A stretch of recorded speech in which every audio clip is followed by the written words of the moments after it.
네, 차이신 줄 알고 봉독 드리겠습니다. 우리 신약성경 요한일서 4장 1절 말씀입니다. 사랑하는 자들아 영을 다 믿지 말고 오직 영들이 하나님께 속하였나 분별하라. 많은 거짓 선지자들이 세상에 나왔으니라.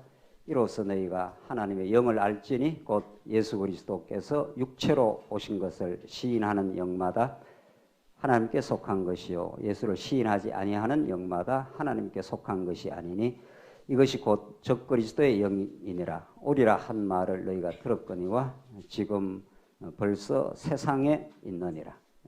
3절까지 우선 봉독드렸습니다. 우리는 지금 요한 1서에 개진되는 적그리스도와 잘 싸우게 하시는 그런 복음 진리, 요한일서 전체가 그리스도에 대한 확정입니다. 물론 이건 우리 신약 성경 전부가 예수는 구약에 약속한 그리스도, 하늘로부터 참 선지자요 진정으로 우리 하나님 나라의 교회를 다스리는 왕이시요 그 왕이 십자가의 죽음을 통해서 그 사랑을 확정하신 참된 희생 제물 제사장이라는 사실, 그것이 우리가 믿고 소망하는 그 진리의 내용입니다.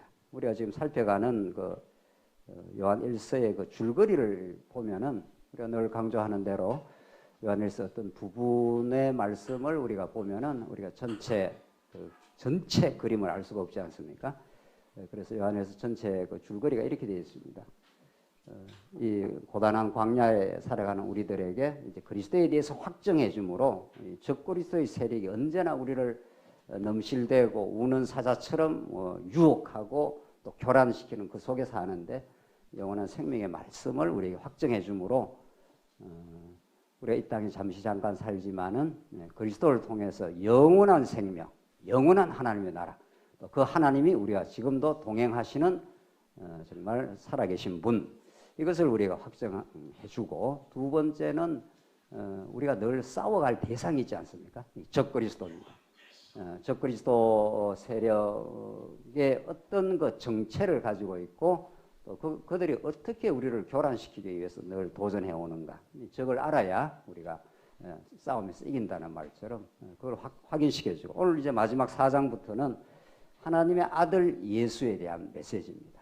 이 굉장히 단순한 메시지 아닙니까? 이게 정말 우리가 하나님의 아들 예수에 대해서 4장 1절부터 마지막까지 확정해 주므로 이제 영원한 생명의 진리를 우리에게 가르쳐 주시는 건데, 우리가 예수는 그리스도이심, 이거 너무도 중요한 신약의 주제이고 그걸 통해서 하나님 살아계심을 우리가 확증한다는 걸 우리가 성경 전체 골격을 통해서 알 수 있습니다.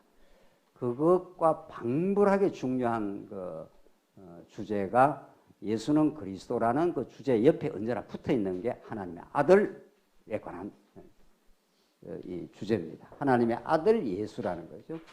이 아들이라는 그 주제를 우리가 여러 차례 이제 강조도 하고 신약 성경 전체 줄거리를 공부할 때 언제나 그 강조하는 부분인데, 그 베드로가 주는 그리스도시요 살아계신 하나님의 아들이시다. 주는 그리스도요 살아계신 하나님의 아들이라 이렇게 말하지 않습니까?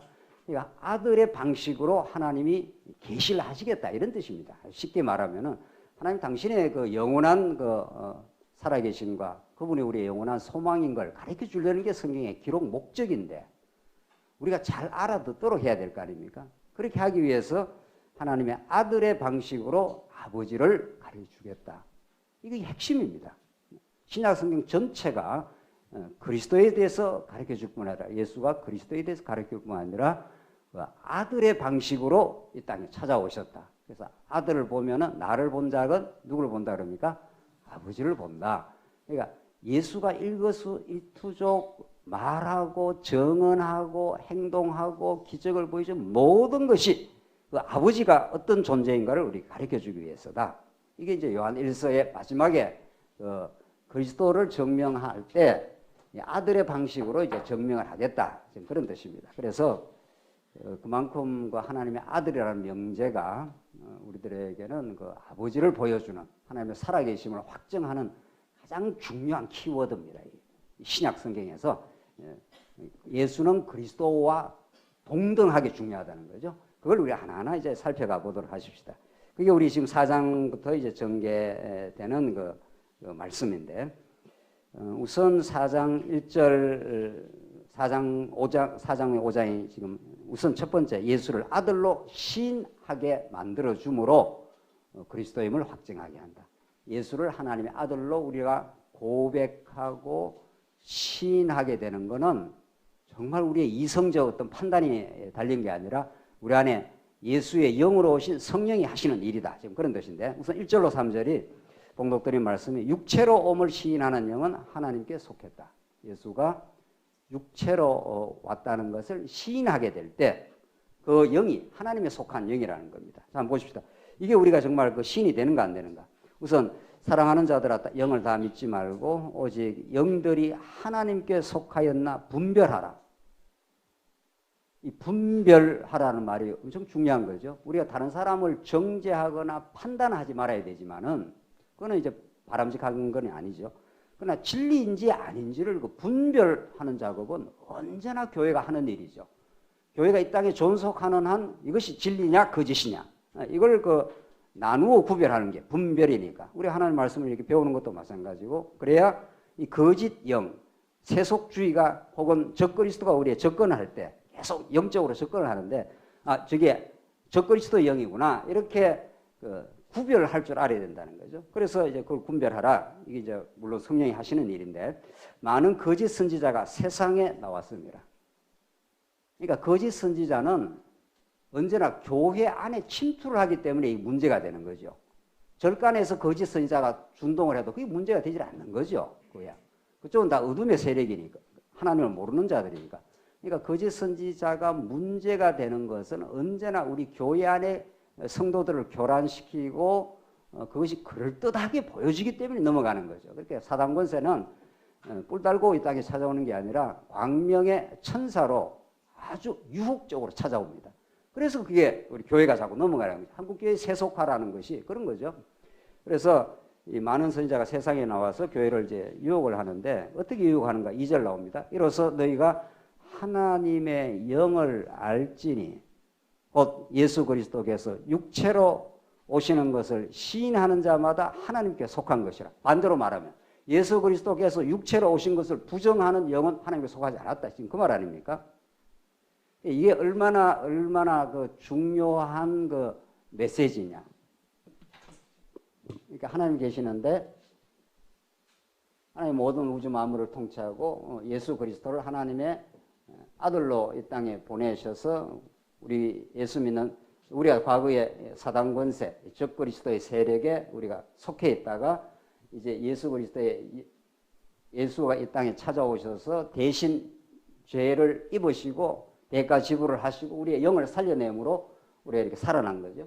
그래서 우리가 이제 이 빚금신 부분만큼 하나님께 속한 자로 우리가 살아가도록 이렇게 하시는데 예수 그리스도께서 육체로 오심을 시인하게 되면 하나님에 속한 우리 백성이 되고 예수 그리스도께서 육체로 오심을 부정하게 되면은 그게 적그리스도의 영이라는 겁니다. 이게 이 초대교회 당시에 있었고 지금도 언제나 초대교회 당시에 있었던 적그리스도의 세력은 옷만 바꿔입지 그 본질은 언제나 똑같이 등장을 합니다. 그 영지주의자라는 건데 초대교회에 그들은 영육 이원론에 사로잡혀 있기 때문에 그러니까 플라톤으로부터 시작해서 전부 영혼은 이제 깨끗한 것이고 육체가 더러운 것이다. 이렇게 그 사람들은 생각을 한 거죠. 그래서 그런데 이 더러운 육체 신의 아들이 하나님의 아들이 육체를 입고 사르크스 여기 나온 대로 이제 우리 헬라어식으로 말하면은 육체로 오셨다 하는 것은 죄의 몸을 입고 오셨다 이런 뜻입니다. 사르크스라는 게 그렇게 될 리가 없다는 거죠. 어떻게 하나님의 아들이 이 땅에 거룩한 방식으로 등장해서 뭐 당신의 나라를 하나님 나라를 이루든지 역사를 주관하든지 이렇게 해야 되지.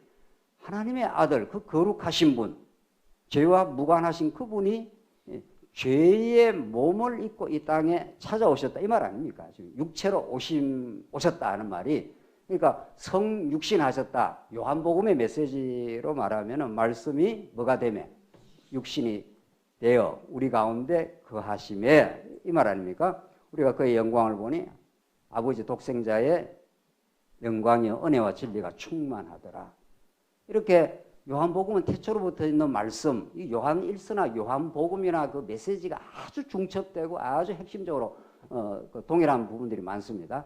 물론 기록 방식이나 그 목적은 다르지만은 그 같은 기자가 썼기 때문에, 그래서 말씀이 육신이 되어 우리 가운데 거하심에, 이게 요한복음 1장에 태초로부터 말씀이 계시니라 하면서 그것이 우리에게 진리, 은혜와 진리를 드러내는 방식이 말씀이 육신이 되어 오신다는 겁니다. 근데 그 당시에 이 플라톤주의자들, 이 영지주의자들은 하나님의 아들이 육체를 입고 왔다는 걸 도저히 받아들일 수가 없습니다. 그래서 십자가가 우리 믿는 우리들에게는 하나님의 능력이지만은 멸망할 자들에게는 그것이 어리석음으로 미련한 것으로 그렇게 보인다고 했지 않습니까? 그러니까 헬라인들에게는, 그 당시 헬라인들에게는 십자가가 아주 어리석은 것입니다. 그거 있을 수 없다 이런 거죠. 어떻게 신의 아들이 십자가에서 가장 처참하고 죄인들이 걸머지는 십자가를 지고 당신이 구원을 이룬다는 말이냐? 뭐 받아들일 수가 없다. 이렇게 되는 거죠. 그래서 그 사람들이 다 이 예수가 육체로 오심을 거부하고, 이것은 오늘 이 시대도 이제 마찬가지라고 봐야죠. 네. 그러니까 하나님이 당신의 언약을 이루시는 방식이 우리 사람이 기대하는 그런 방식과는 전혀 다르다는 거죠. 언제나 하나님이 하시는 일이 사람의 생각을 초월해 있고 동에서 서와 그 생각이 다르기 때문에 하나님의 아들이 가장 죄악의 세상 속으로, 죄 많은 세상 속으로 올 뿐 아니라 모든 인간의 죄를 걸머진 방식으로 이 땅에 하나님의 아들이 등장을 한 거죠. 하나님의 아들 예수 그리스도가 아들로 오시는데 그것이 죄 많은 세상을 버리는 방식이라든가 혹은 죄 많은 세상과 구별된 방식이 아니라 가장 죄 많은 세상에 죄악의 몸을 입고 그렇게 찾아오신다는 거죠. 그래서 십자가에 대신 죽으시는 방식을 취하는 거죠. 이게 역설적으로 가장 하나님의 은혜를, 그의 사랑을 가장 확정시키는 그 방법이라는 겁니다. 그래서 요한복음이 다시 한번 읽어드리죠. 말씀이 육신이 되어 우리 가운데 거하심에, 우리 가운데 거하심에 하는 것이 구약적 용어로 말하면 우리 가운데 장막을 치심에, 성막이 되어주심에 이런 뜻입니다. 그러니까 성막이라는 것이 누가 찾아가는 곳입니까? 네, 죄인이 찾아가고 하나님이 죄인을 만나 주시겠다고 하는 것이 가장 큰 은혜를 우리에게 확정하는 방식인 거죠. 그러니까 그 용어를 그대로 쓰는 거죠. 사도 요한이 말씀이 육시되는 우리 가운데 거하심에, 거한다 하는 게 하나님 우리와 동행을 해준다는 거 아니에요. 그 더러운 죄인하고 동행을 하면 안 되는 거죠. 거룩하신 분이니까. 거룩이라는 것 자체가 구별되었다 이런 뜻이니까. 그러니까 거룩하신 하나님은 원래 인간을 배척하고 물리치고 접근하면 죽여야 되는 거죠. 그래서 시내산에서 너희들이 다가오면은 돌격을 당할까 함이라. 하나님의 거룩하심만 만약에 등장하면은 아무도 하나님께 나아갈 수가 없습니다. 그런데 당신의 아들이 거꾸로 찾아온 거죠. 인간이 하나님, 거룩하신 하나님에게 접근 불가능하기 때문에 하나님 편에서 거룩하신 분이 이 땅에 가장 죄악의 몸을 입고 우리 가운데 거해 주신다는 거죠. 이 가장 사랑의 방식 아니에요. 우리 자녀가 우리를 길을 잃어버렸다 치십시다. 자녀가 내 깡패 속으로 들어갔다 치십시다. 네가 알아서 찾아와. 이런 부모가 없는 거죠. 가장 위험을 감수하고 부모는 그 깡패 소굴로 찾아가고 그와 동일한 그런 존재가 되어서라도 그를 구출해 내듯이 그런 뜻인 거죠. 이게 기독교와 모든 일체 다른 종교와의 근본적인 차이인 거죠. 그래서 하나님의 언약이 십자가의 방식으로 확정이 되고, 그래서 세상은 그걸 알지를 못하는 거죠. 저 왜 십자가에 죽어야 돼요? 누가 메시아면 내려와. 누가 메시아면 능력 많으니까 내려와. 네 자신을 구원해. 그러니까 헬라인들의 눈, 하나님의 영에 접촉되지 않는 사람들의 눈으로 볼 때는 십자가가 가장 어리석은 거죠. 왜 그렇게 죽어야 돼? 이런 거죠. 그런데 하늘의 진리를 깨닫게 되고 하나님의 영에 우리가 감동을 받게 되면 그것이야말로 가장 사랑의 극치를 그렇게 표현한 거예요. 오늘 본문이 지금 그걸 우리에게 정언을 하고 있습니다. 그래서 예수 그리스도께서 육체로 오신 것을 시인하는 영마다 육체로 오셔서 죄악의 몸을 사르크스라고 하는 이 죄 덩어리의 몸이 되어서 이 땅에 오셨다는 것을 시인, 고백하는 영마다 하나님께 속한 것이요. 이게 우리가 이제 하나님에 속한 백성이 되었다면 그것이 믿어진다는 거죠. 아무도 이거는 이성적 판단으로 믿어질 수가 없어요. 성경 공부 잘한다고 믿어지는 게 아닙니다. 이게 성령이 오셔서 가장 역설적인 방식, 하나님이 가장 저주받는 방식으로, 가장 낮아진 방식으로, 가장 죄악의 몸을 입는 방식으로 가장 큰 사랑을 우리가 확정을 한 거죠. 그게 십자가의 방식이라는 거죠. 그게 이 땅에 교회가 세워지는 방식인 거죠. 교회는 어떤 사람이 교회를 세워갑니까? 가장 하나님의 은혜의 영광을 많이 누리고 깨닫고 하나님 나라를 누린 사람이 가장 섬기는 방식으로 하나님의 살아계심을 우리가 증명을 하는 것이니까. 그래서 그런 예수가 육체로 오셨다는 것, 이것이 가장 놀라운 사건이고 이것을 우리가 믿어지게 됐다는 거죠. 그래서 예수를 시인하지 아니하는 영마다 하나님께 속한 것이 아니니 이것이 곧 적그리스도의 영이라. 왜 신의 아들이 죽어야 돼? 육체로 온 거 아니야. 그렇게 된 거죠. 그런 사람들 믿을 수가 없는 거죠. 한 말을 너희가 들었거니와 지금 벌써 세상에 있느니라. 그래서 이 인간이 결국은 진리와 비진리가 갈라지는 지점이 예수가 육체로 오셨다는 것을 인정하고 시인하는 영, 그게 하나님의 영, 성령을 받은 우리 모든 백성들인 거죠. 그러니까 자유주의 신학자들은 성경을 그렇게도 많이 연구하고 그렇게 많이 비평을 하고 하는데 자신의 죄를 인정하지 않습니다. 자신의 죄를 인정하지 않으니까 십자가가 그들에게는 아무 의미가 없습니다. 십자가가 의미가 없기 때문에 부활이 안 믿어지고 하나님의 살아계심을 믿을 수가 없는 거죠. 그래서 철두철미하게 말은 신학이지만은 철저히 세상에 속한 철학일 뿐인 거죠.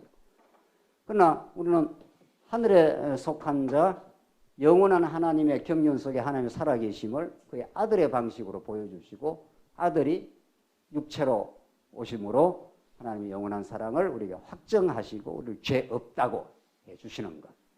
이 방식 외에 하나님 아버지를 아는 길이 없다는 겁니다. 이 방식이 가장 똑똑하다 하는 사람의 눈을 감기시고 어린아이 같은 우리들에게는 눈을 열어서 맞습니다. 이렇게 깨닫게 한 거라는 거죠. 4절 보십시다. 4절로 이제 6절에는 하나님께 속한 그 대적자를 이기고 말씀 듣는 것을 알려주는데 이제 하나님께 속해서 대적자를 이겨야 되는데 우리 힘으로는 결코 이길 수 없는 적그리스도인데 보십시다. 4절 자녀들아 너희는 하나님께 속하였고 또 그들을 이기었나니 했지 않습니까? 이길 것이니가 아니라 하나님께 속한 것 자체가 적그리스도를 이겼다는 겁니다. 이는 너희 안에 계신 이가 세상에 있는 자보다 크심이라. 그러니까 하나님의 아들 예수 그리스도는 이제 십자가의 죽으심으로 객관적으로 이렇게 우리는 지금 2000년 전 예수가 십자가에 죽고 부활을 하시고 성령을 보내서 우리는 성령의 시대에 지금 살고 있는데 21세기에 이 예수 그리스도께서 십자가에 죽고 부활하셨다는 건 객관적인 사실이죠. 이게 우리하고 의미가 없다면 이게 무슨 의미가 있냐는 거죠. 그래서 객관적으로 예수는 구약의 언약을 성취하시고 십자가로 부활로 확정을 했습니다. 그래서 다 이루었다. 하나님의 살아계심을 증명했습니다. 이것을 우리에게 깨닫게 하고 우리 마음속에까지 믿어지게 하는 것은 이게 우리가 뭐 예수 십자가를 반 사람도 못 믿습니다. 봤다고 믿는 것도 아닙니다. 우리가 믿어지는 것은 경험적 사건을 훨씬 초월하는 영적 깨달음입니다. 이게. 그래서 오늘 여기에서 너희 안에 계신 이가 세상에 있는 자보다 크심이라 그러면서 5절 그들은 세상에 속한 거로 세상에 속한 말을 하며 세상이 그들의 말을 듣느니라. 그러니까 세상에 속한 사람들은 세상의 말을 잘 듣는 거죠. 세상에 얼마나 똑똑한 말들이 많습니까? 인문학 강의도 많고 세상에 TV에 별 희한한 뭐 재밌는 이야기들이 많지 않습니까? 그것들이 잘 들린다는 겁니다. 그러나 그렇게 똑똑한 사람들도 하늘의 메시지 예수가 십자가에 죽으심으로 언약을 이루시고 우리의 구원을 이루신다는 이런 메시지는 전혀 안 들립니다. 참 신기하고 놀라운 일입니다. 그러니까 이 말씀이 이렇게 여러분과 제가 이렇게 깨달아지는 것은 성령이 찾아오셔서 구약의 새 언약에 나오지 않습니까? 구약에 아무리 율법을 밖에 갖다 대도 이스라엘 백성은 그걸 깨달을 수도 없고 따를 수도 없습니다. 한 번도 이스라엘 백성이 율법을 지킨 적이 없습니다. 아담 타락이요. 그래서 내가 옛 언약을 이제 폐하고 새 언약을 예레미야서에 내가 새로운 언약을 내가 세워주겠다. 그 새로운 언약은 하나님의 법을 너의 마음 속에다가 심어 깨닫게 해주겠다. 이렇게 해서 여러분과 제가 지금 마음 속에 성령이 찾아와시기 때문에 하나님의 영의 말씀이 깨달아집니다. 그래서 인식론적 법칙에서 같은 것이 있어야 같은 걸 깨닫는다 합니다. 내 속에 똑같은 어떤 내용이 없으면 밖에 어떤 것이 있어도 못 깨닫습니다. 내 안에 뭐가 있어야 깨닫습니다. 그러니까 어린아이가 세상에 태어나서 아무 말도 모르고 아무 모르는 어린애 갓난아기가 칩시다. 갓난아기가 세상을 보면 보이겠습니까? 아무것도 안 보입니다. 세상이 그냥 우리가 어린아이 안 돌아봐서 모르지만은 세상에 어떤 구분이 저기 산이다, 물이다, 바다다 모릅니다. 갓난아기가 이 세상을 본다고 눈이 있다고 본다고 보이는 게 아닙니다. 그 안에 뭐 교육의 내용이 들어가 있어야 개념이 있고 뭔가 이렇게 있어야 그 개념을 통해서 세상을 저거 산, 저거 바다 이렇게 깨닫습니다.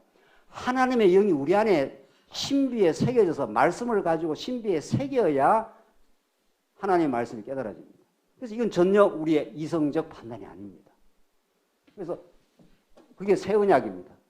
너희들 아무리 율법을 밖에서 법을 하나님의 뜻을 가르쳐줘도 이스라엘 백성은 못 깨닫습니다. 그래서 하나님 손 놔버리면 그냥 세상으로 바로 떨어져 버립니다. 우상 섬기고 바알신 섬기고 아세라 목상 섬기고 아수르 섬기고 그 이스라엘 백성이 하는 일입니다. 그 신기하지 않습니까? 그만큼 전 세대에 그렇게 많이 깨닫게 했으면 역사의 기록이라도 남아있을 건데 역사가 바뀌면 바로 이스라엘 백성들은 하나님 잃어버립니다. 그러니까 안 되겠다. 뭐 하나님이 다 하시는 거죠. 그래서 새 언약의 방식으로 너희들에게 깨닫게 해주겠다. 어떻게? 너에게 새로운 마음을 주겠다 그럽니다. 에스겔서에는 새로운 마음을 줘가 그 마음으로 진리를 깨닫게 하겠다 이런 뜻입니다. 예레미야서에는 내가 법을 너희의 신비에다가 마음비에다가 새겨주겠다고 이렇게 예언을 해놨습니다. 새로운 예수님이 오시면 말이죠. 그래서 예수님이 진짜 구약의 모든 언약을 이루셨습니다. 다 이루어줘도 제자들 모르지 않습니까? 부활 성취해도 모릅니다. 그래서 내가 너희와 함께 있는 것보다 어떻게 해요? 가는 게 낫겠다는 거예요. 가서 누구를 보내줘야? 또 다른 보혜사 하나님의 영 혹은 예수의 영을 너희 마음속에다가 진리의 영을 심어줘야 그 영이 영을 안다 이런 뜻입니다. 내 안에 심겨진 진리의 영이 하나님이 영이시지 않습니까? 하나님의 뜻, 하나님의 말씀, 하나님의 역사의 주권자 살아계신 그걸 그때라야 깨닫는다는 겁니다. 그래서 관언으로도 안 되고 너희들이 경험했다고도 되는 게 아니고 예수를 봤다고도 믿어지는 게 아니라는 겁니다. 이건 전적인 하나님의 진리의 영의 역사요, 은혜의 선물이요. 그래서 우리가 이렇게 믿음 생활을 이렇게 지금 해가고 있지 않습니까? 그래서 정말 믿음 생활이라는 건 하나님이 주시는 베풀어 주신 선물입니다. 그래서 우리는 지금 세상의 말도 들리고 두 가지 말이 들립니다. 지금 주파수를 어디다 맞춰야 되는가 하면 뭐 우리가 맞추는 것도 아니지만 비유하자면 그렇다는 겁니다. 지금 이 세상의 소리는 육체의 사단 권세, 즉 그리스도의 영, 이것은 끊임없이 육체의 소욕을 자꾸 파고들으면서 세상의 음성을 들려줍니다. 우리에게. 너 다른 사람보다 잘나야 돼. 너 그렇게 살면 불안해져. 이게 전부 세상이 우리에게 끊임없이 적그리스도의 영이 오늘 요한 1세에 나오는 세상에 이미 적그리스도가 횡행하고 있고 그 적그리스도의 영이 우리의 마음에다가 육체의 소욕에다가 자꾸 불어넣는다는 거예요. 너 그래 하면 불안해. 너 죽으면 안 돼. 너 그렇게 하면 다른 사람한테 져. 그렇게 해서 경쟁을 자꾸 부추기고 자꾸 파당이 만들어지고 자기중심적으로 어떤 무슨 결탁이 이루어지고 자꾸 그렇게 된다는 거예요. 그게 세상 음성을 듣는 겁니다. 이게. 하늘의 음성은 하나님께서 예수 그리스도가 십자가에 죽으시고 부활하심으로 영원한 하나님의 뜻, 하나님 우리를 사랑하시고 그분이 살아계시고 역사의 주관자가 되시고 모든 걸 지금 당신의 뜻대로 인도하시고 그런 음성이 자꾸 우리에게 들려지면 마음에 평안도 찾아오고 염려할 것도 없고 그때그때마다 하나님께서 인도에 가시는 걸 따라가면 되는 것이고 내가 역사의 주인이 아니니까.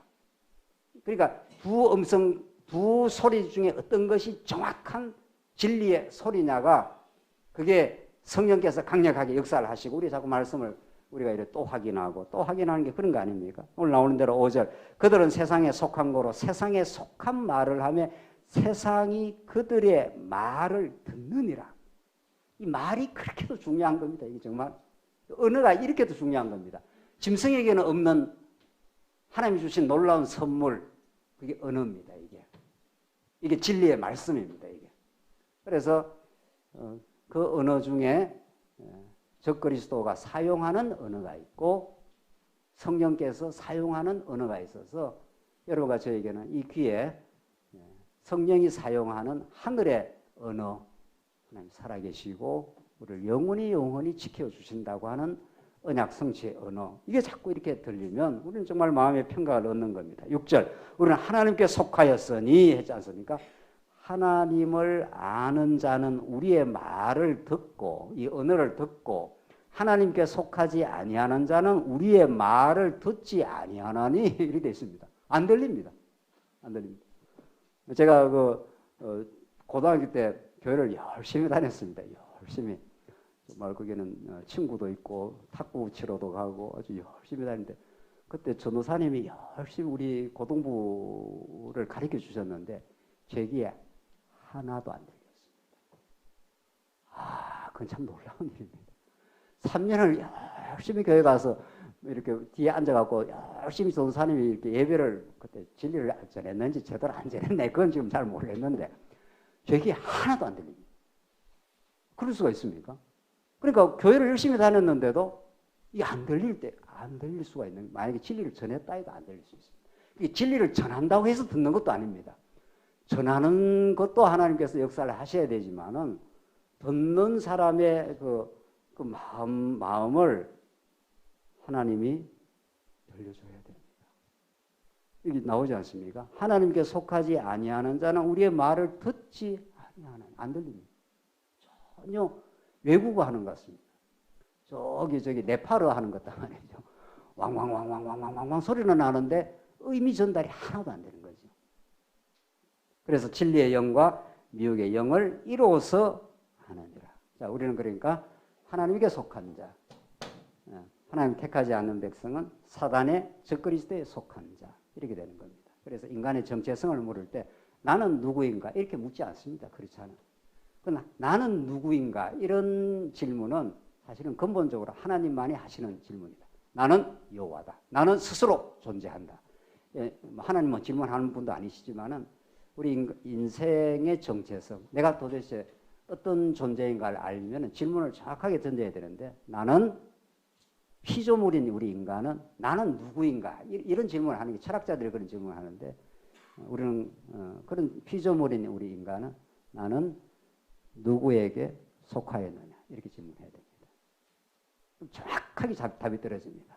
나는 창조주여 역사의 주관자에게 속한 존재입니다.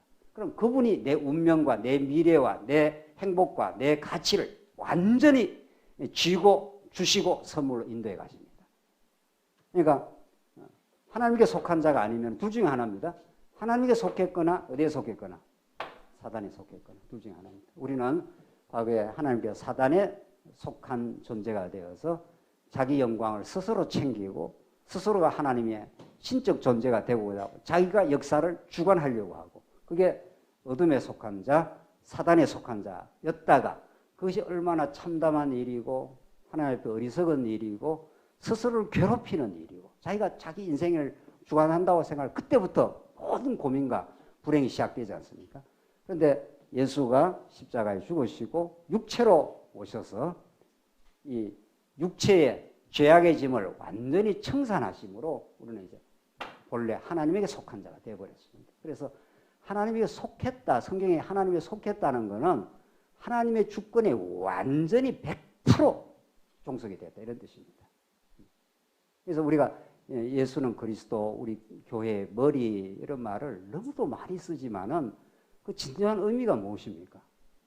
우리의 머리에 속한 우리 지체는 우리가 판단하거나 우리가 결정하거나 우리가 주체할 게 하나도 없습니다.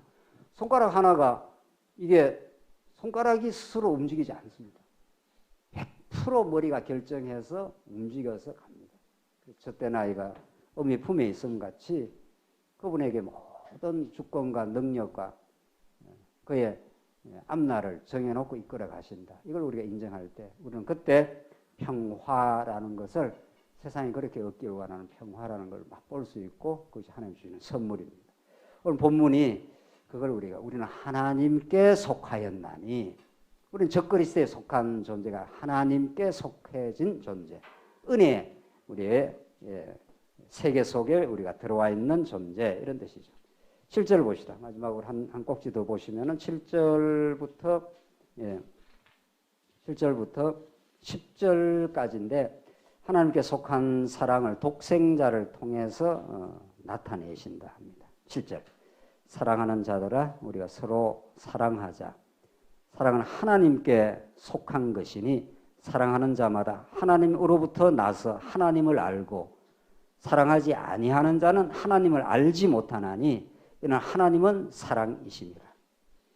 이 7절 8절 명제가 성경 전체를 요약한 압축 파일이라 해도 과언이 아닌 거죠. 그리고 하나님 어떠신 분이냐? 하나님 어떻게 우리에게 영원한 생명을 가르쳐 주시고 그 하나님의 본질이 뭐냐? 이게 우리가 지금 알고 싶은 또 하나님 우리에게 가르쳐 주고 싶은 그 본질 아닙니까? 하나님 정말 살아 계시고 우리가 소위 말해서 욥 시편 잠언 전도 아가 하나님의 전능성, 하나님의 신실성, 하나님의 자 여러분이 하십시오. 주권성 또 뭡니까? 하나님이 영원 아닌 것 같은데 영원성, 자비성, 주권성. 그게 이제 하나님이 어떤 분인가를 밝혀주는데 최종이 뭡니까? 최종이 결국은 하나님의 그 전능하심. 자 보십시다. 어떤 사람이 전능한 능력이 있다. 히틀러가 얼마나 그 가공할 그 능력이 많았습니까? 스탈린 같은 사람. 그러나 그 능력이 있어도 그 능력이 마지막에 그 신실하심과 그 하나님의 그 자비하심으로 귀결되지 않는 능력은 폭력이 되는 거죠. 능력 많은 게 좋은 게 아닌 거죠. 하나님은 전능하실 뿐 아니라 하나님 전능하심이 이제 그 첫 출발인데 전능만 하면 뭐 할 거냐 말이에요. 전능해갖고 마음대로 막 폭력적으로 그 힘을 발휘한다면은 전능처럼 가공할 두려운 대상도 없는 거죠. 그래서 결국은 하나님은 전능하신 분이신데 그것이 최종 클라이막스가 그 무한한 능력을 가지신 분이 그 능력을 가장 당신의 아들을 십자가에 못 박는 방식으로 능력을 실현을 하겠다 그런 뜻인 거죠. 이게 하나님께서 당신의 언약을 이루시는 방식인데 그게 하나님의 마지막 자비성이라고 하는 하나님의 영원한 사랑이라고 하는 것으로 이제 확정이 되지 않습니까? 그래서 이 사랑은 하나님의 사랑은 타락한 세상이 상상도 할 수 없고 꿈도 꿀 수 없고 그것을 예상할 수 없는 하나님의 사랑입니다. 그런데도 자 보십시다. 이 세상의 거의 모든 노래의 아마 8, 90%가 누가 이야기하는 걸 들었는데 80%인지 90%인지 그게 중요한 게 아니고 세상에 그 많은 사람들이 부르는 그 노래를 분석을 하면은 거의 8, 90%가 8, 90%도 넘을지도 모르죠. 사랑에 대한 메시지. 결국은. 그만큼 이 인간이 사랑에 대한 갈구가 있고 공허가 있고 그에 대한 갈망이 있다는 걸 증명을 하는 거죠. 세상 어떤 것으로도 하나님의 그 언약적 사랑, 우리가 구약식으로 말하면은 조건 없이 하나님께서 사랑의 언약을 맺으시고 아가서에 그 아가서를 보면은 그 한번 헤어지지 않습니까? 신랑하고 헤어져가고 신랑이 아주 그 신부를 찾느라고 얼마나 울부짖다시피 하면서 그 신랑 신부 찾기 역사가 일어납니다. 이스라엘 역사 전부가 그렇습니다. 또 배반하고 또 또 배반하고 그렇게 그 하나님이 여호와가 이스라엘 백성의 남편이 되어서 한결같이 언약적 사랑을 베풀어주고 또 확증하고 또 확증했다. 이스라엘 백성은 또 배반하고 또 배반하고 그 배반된 이스라엘 백성을 찾아 나서기. 그게 호세아서가 말하는 너희들 내가 가시덤불로 막아서라도 너희를 내 품 안으로 이끌어들이겠다.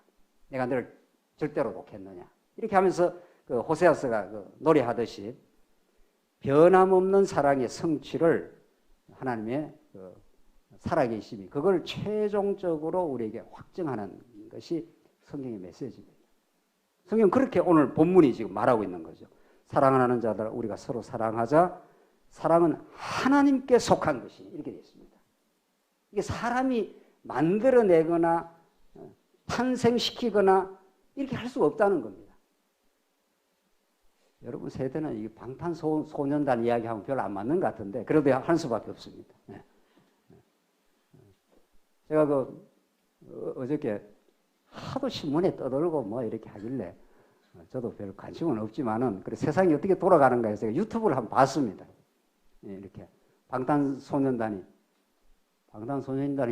뭐 하는 사람인지도 잘 모릅니까? 그 정도는 아니죠. 그렇게 지금 유명하다는 온 지금 사람들이 온 세계의 청년 젊은 사람들이 열광하고 말이죠. 구라파를 온 세상을 지금 뒤흔들고 돌아다니는 모양인데 그 메시지가 아주 지극히 반기독교적입니다. 그분들이 뭐 예수를 믿는지 안 믿는지는 모르겠는데 그건 내가 잘 모를 일이고 Love myself. 그 자신을 사랑하라. 그게 온 전 세계 청년들을 지금 막 흥분시키고 막 열광하고 맞다. 넘어져도 일어나라. 넘어져도 일어나고 계속 뭐 그런 메시지예요. 그 메시지를 그 노래가 굉장히 담고 있습니다. 굉장히 철학적입니다. 굉장히 니체적이고 하나님 없이 너 자신을 사랑할 수 있다는 거예요. 오늘 요한 1세의 메시지는 사랑이란 건 하나님께 속한 것이고 그분으로부터 나오는 것이고 그분으로부터 충만한 우리 사랑을 십자가를 통해서 예수 그리스도 사건을 통해서 부활을 통해서 우리는 확정받은 사람들이라는 겁니다. 그래서 그 사랑 안에 살기 때문에 우리의 모든 인생의 갈증이 다 해소된 사람들이라는 거예요. 우리 예수 믿는 사람이라는 거는 위대한 하나님의 사랑이 여기 있나니 지금 그런 뜻입니다. 그 하나님의 사랑을 모르면 인간은 자기라도 사랑해야 되지 않겠어요? 자기라도 그 안타까운 노래를 지금 부르고 있는 겁니다. 지금 그 절절한 노래인 거죠. 그 속에 진리 없음, 정말 참 진리를 찾고 싶음, 뭐 이런 그 인생의 방황의 노래입니다. 이게 하나님 안에서 영원한 사랑이 있고 그분이 십자가로 이미 2000전에 이루어 주셨고 그 사건에 대해서 성령이 오셔서 그분 안에 우리가 속한 존재들이고 우리 영원한 하나님의 사랑을 받은 사람들이고 다시는 우리가 죄인으로서 정죄당하지 않고 그래서 위험이냐 칼이냐 하나님의 사랑줄에서 누가 우리를 끊으리요. 이게 로마서 8장의 그 마지막 결론의 내용입니다. 결론에. 오늘 본문이 그렇게 모든 성경은 그 하나님의 5대 속성의 그 속성이 최종적으로 하나님의 사랑에서 클라이막스로 종결이 된다는 겁니다. 지금 요한 1서가 마지막으로 지금 가고 있는 거 아닙니까? 신약 성경의 마지막으로 지금 거의 마지막 부분에. 그러니까 8절에 사랑하지 아니하는 자는 하나님을 알지 못하나니 이는 하나님은 사랑이심이라. 하나님을 알게 되면 사랑하게 된다는 겁니다. 그 사랑에 감동을 하게 되고 결국은 그 사랑이 충만한 곳을 천국이라 한다. 하나님 나라라 한다. 이런 뜻입니다. 그러니까 교회는 하나님의 그 5대 속성이 다 드러나고 예수 그리스도가 하나님의 아들로 오신 것을 아버지를 지금 잘 보여주고 있는 건데 그 아버지의 최종적인 목표가 뭐냐면 내가 사랑이다. 그걸 너에게 가르쳐 주겠다. 지금 그런 뜻입니다. 그래서 9절 하나님의 사랑이 우리에게 이렇게 나타난 바 되었으니 하나님이 자기의 독생자를 세상에 보내시면 그로 말미암아 우리를 살리려 하심이라. 생명을 주려고 한다는 거예요. 그러니까 생명처럼 소중한 게 어디 있습니까? 우리가 자식을 소중하게 생각하는 것은 내 생명이 그대로 자식에게 지금 전가가 됐기 때문에 아니에요. 그러니까 사랑하는 거죠. 그 사랑과 생명은 뗄 수 없는 관계입니다. 우리 모두가 하나님의 사랑 속에 있는 하나님의 자녀고, 그래서 우리는 서로 사랑하게 될 것이고, 그 원천이 하나님의 아들 독생자를 통해서 드러났고, 그 뿌리가 하나님은 사랑이시라. 이렇게 지금 표현되고 있지 않습니까? 10절 마지막입니다. 사랑은 여기 있으니 우리가 하나님을 사랑한 것이 아니요. 우리가 하나님을 사랑한 게 아니라는 겁니다. 그분이 먼저 아무 조건 없이, 아가서 표현대로 말하면은 우리는 범죄하고 범죄했는데도 변함없이 사랑을 해줬다는 거죠. 그래서 하나님 우리를 사랑하사 우리 죄를 속하기 위하여 화목제물로 그 아들을 보내셨습니다. 자, 우리의 주제로 돌아갑시다. 오늘 이 주제가 뭡니까? 그리스도에 대한 확정을 통해서, 그리스도를 확정하고 우리는 적그리스도를 이기며 승리하는데, 그걸 확정하기 위해서 적그리스도를 보여주시고, 적그리스도가 어떻게 우리를 교란시키고, 언제나 적그리스도의 음성을 자꾸 우리에게 넣어줘가지고, 적그리스도는 우리가 적그리스도를 따르도록 과정적으로 하지만은 하나님의 아들 예수가 이 땅에 그의 사랑의 언어로 등장하고 사랑의 행위로 등장해서 우리에게 너를 사랑한다. 세상의 이생의 자랑, 안목의 정욕, 그 모든 것들은 세상에 속한 것이고, 이 거짓의 체계다. 그 거짓에 넘어가지 말고 진리의 말씀, 하나님의 언약의 말씀, 하나님 너를 붙들고 있다는 말씀, 너가 날 사랑한 게 아니라 내가 너를 선택하여 불렀나니, 이 요한일서의 요한복음이나 요한일서는 똑같은 거죠. 그런 풍성하고 놀라운 아들을 통해서 아버지의 사랑을 확증한 것. 기독교는 이렇게 단순하고 심오합니다. 기독교 진리는 아버지가 어떤 분이라고 우리에게 가르쳐 주시는 건데, 그 아들을 통해서 당신의 아버지의 최고의 사랑을 우리에게 보내주고, 우리 죄를 속하기 위하여 화목제물로 그 아들을 보내셨다고. 그러니까 언약 성취에 하나님의 그 구속 사건이라는 게 언제나 그 들어가 있는 거죠. 그리고 언약 성취가 가장 하나님의 살아계심을 확정시키는 가장 중요한 구조적인 논리 아닙니까? 아니, 그 언약 성취의 그 위대한 하나님을 가르쳐 주기 위해서 잠시 우리를 죄악 가운데 가두어 두시고, 우리 스스로는 사랑 없음을 입증하고, 결혼해서 우리 자식 낳아서 교회 생활하면서 살다 보면은 우리 스스로 사랑을 만들어낼 수 없다는 것을 얼마나 느끼는지 모릅니다.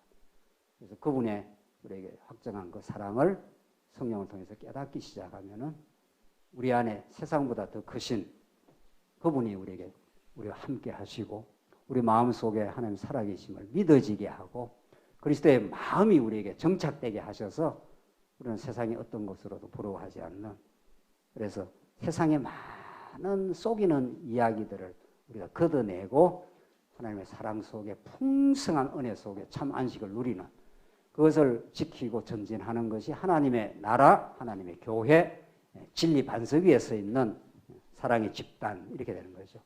요한일서는 그 위대한 하나님의 사랑을 우리로부터 시작된 게 아니라 그분에게 사랑이 속하여 그분으로부터 시작되고 그분으로부터 최종 종결될 것이라고 이렇게 노래 부르고 있는 겁니다. 이 말씀 안에 참된 우리 인생의 가치가 있음을 믿어지기 바랍니다. 기도하십시다. 자비하신 하나님 아버지, 얼마나 우리가 진리를 이전에 알지 못하고 하나님의 사랑을 알지 못해서 이 땅을 갈구하며 살아왔는지 모릅니다.